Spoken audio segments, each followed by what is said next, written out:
Art Harris, one of the best journalists there is. Art Harris, who is a great journalist. Art, what do you make of the DFACS investigation? Nancy, my prosecution sources at the time were telling me this report was, quote, not worth the paper it was printed on. The Insider's Emmy-Award winning investigative reporter, Art Harris, obtained the tape of the boy's mother. This mother sounds like a woman who feels she's been brainwashed. Whether that's real or not, on the tape it sounds like she very much believed it. So in her mind, she was in danger. Bloody Nazarene. Across the river I could see a building burning where the Marines had returned fire.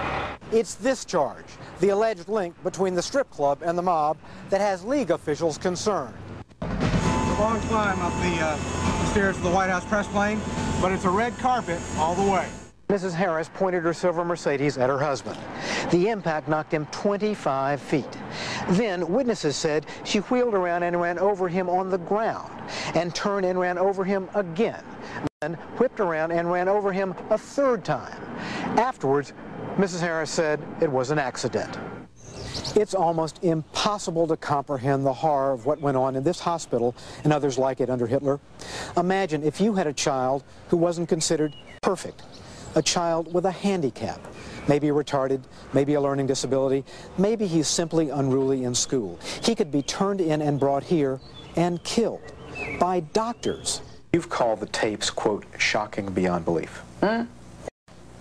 Because they are about a young 23, 24-year-old girl having a sexual relationship with the President of the United States in the Oval Office. Sex with the president. Yeah.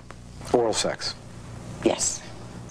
Hurtling toward death in this tunnel. What's striking about that night is how many questions remain. It was at this point Dr. Maillet ran into the tunnel, desperate to save the life of a woman he didn't know was a princess. When you hear the name Beverly Hills, what comes to your mind as a place to live? Persecution and segregation.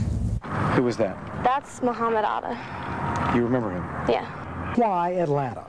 Was it considered a target, or as one expert in counter suggests, a resting place, far enough away from the real targets for hijackers to feel safe? Lots of clues, but no conclusion. Art Harris, CNN, Atlanta.